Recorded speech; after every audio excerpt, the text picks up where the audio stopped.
It reconnects us to the natural world. We forget that we are animals. We forget that we belong amongst trees, not in concrete blocks. We box ourselves in, we feel harassed, we feel worried. When you go out into a wide green space with the sky full above you, it reconnects you.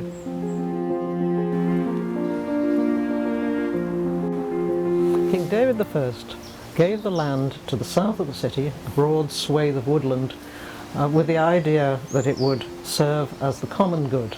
Over the centuries, of course, the land was used for the basic purposes like collecting firewood and taking your animals out to feed and foraging. But of course it would also be used for pleasure. If you were finding yourself cooped up with your family and wanted to get out with a girlfriend, great, ideal place to go. And of course it was also a source of immensely good health, which people must have known. Worst, the most terrifying disease which hit the whole of Europe in the 14th, 16th and 17th centuries was the Black Death, the plague. And this hit Edinburgh on a regular basis, so that by the time of the 16th century, when we get to understand and hear more of it, they had already worked out that the contagion, the disease, was being brought in by the ships which came from outside or by invading armies, and that cloth in the ships could in itself hold that contagion for a day or two. But it would hit people within a few days of handling the material, and they would die, very likely, within 4 to 7 days. It was an ugly disease, and it was painful and very distressing. And about a third of the population was apt to be wiped out at a time.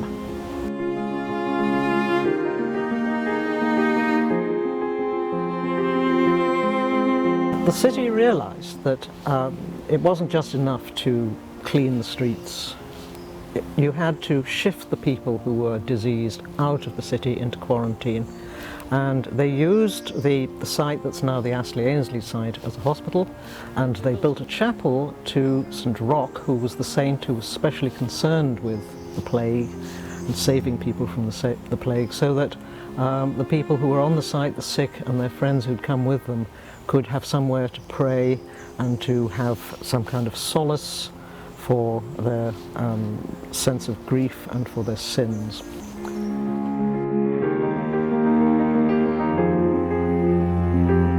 There are very few stories which survive of people's experience in the 16th century, but there is one case which we know of because it was a court case, a legal case, of a man called David Dewley. His wife fell sick. They were both tailors, and she was probably handling infected material, and he concealed it. He did not send his wife out of the city to quarantine. He wanted to keep her with him and with children, and presumably he was very afraid. And then he went to St. Giles Cathedral to pray, but after that it was discovered that his wife was sick, and of course he could have infected the entire city by going to the cathedral. The legal judgment was that he should be hanged for this as for a crime. And he was indeed hanged in front of his own house, but they were using an old rope, and the rope broke. So the city then decided that God didn't want him to die, and they exiled the man and his children, quite possibly out to the Astley Ainslie site.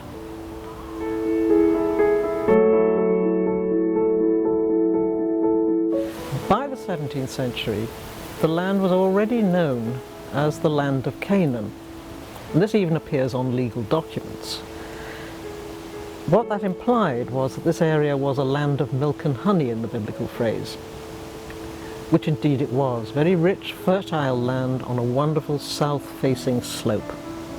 People came out of the city and they built houses and they constructed gardens, and at this point Scotland was known as a land of gardeners, so this was most impressive and exciting.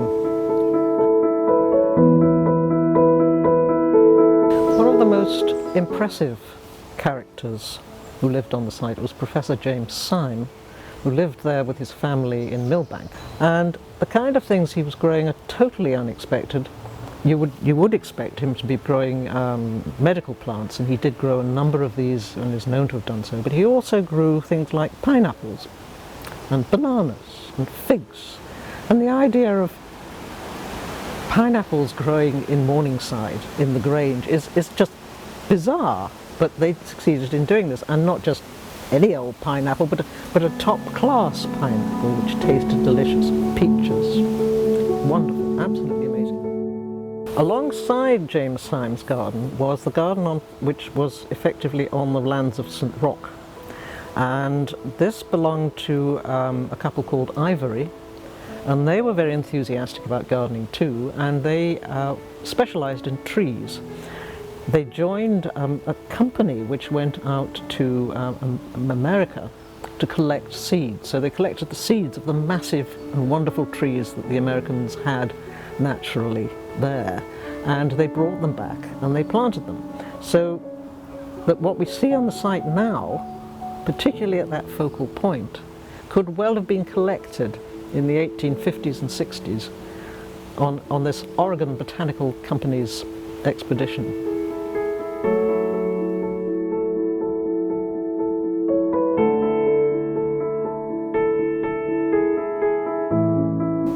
David Ainslie was a farmer who lived in Costerton in East Lothian. David Ainslie's brother died, leaving him with the care of his son, John Astley Ainslie. And John Astley Ainslie was reared as David Ainslie's own son. But very sadly, just as he was coming into adult life at the age of 26, he died. John Astley Ainslie was effectively David Ainslie's son, and he mourned him deeply. At the end of his own life, David Ainslie had amassed a surprising amount of money, curiously enough in railway shares, and he left this with the idea of creating a memorial for this son he had loved, and doing that by setting up a convalescent institution so that people who had fallen deathly sick might well recover with that aid. So he left his money to trustees and said, carefully, invest this until you've got a lot. And the trustees spent the time between his death in 1900, interrupted by the First World War and the Depression, amassing yet more money, and eventually thought by 1920 they'd got enough, and they bought the lands. We're now talking about the Astley Ainslie Hospital lands in South Edinburgh, which was at that stage still the Victorian Gardens and a ladies' golf course, unexpectedly. So they were delighted to find that they had inherited James Syme's garden. He is a famous surgeon and somebody they greatly respected. So that history was lovely from their point of view. They set up this institution, which was, in the first instance, designed to deal largely with the next plague we were suffering, which was tuberculosis.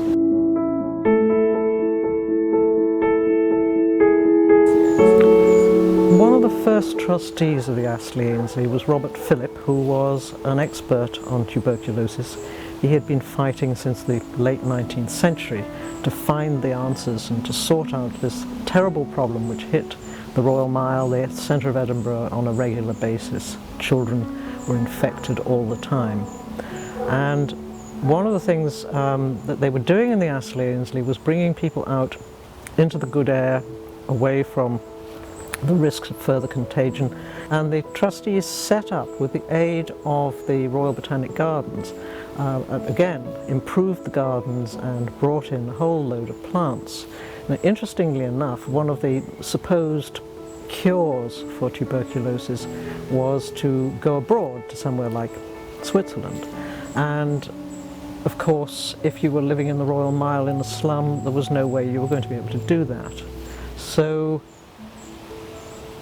to my mind, one of the most extraordinary things the trustees did here was to bring in not alpine plants so much as Himalayan plants, so that you get giant Himalayan lilies suddenly growing on the ground. And I think that's such a wonderful idea. It was one-upmanship. The rich could go to Switzerland, the poor could go to the Himalayas in the south of Edinburgh. And I think that's just the kind of magic that can effect cures by creating happiness.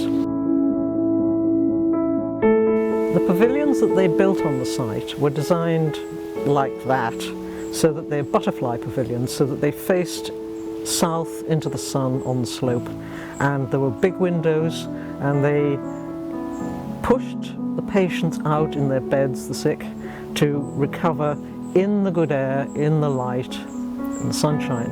And they would wrap them in red blankets, and if the weather was seriously bad, they would wrap them in waterproof blankets, but they kept them out there. And this was highly effective.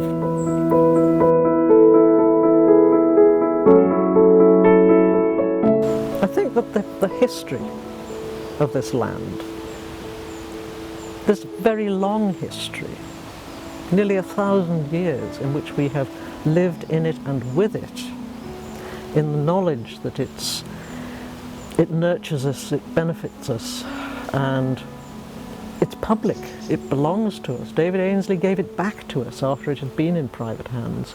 The National Health Service, of course, is an admirable and splendid public agency.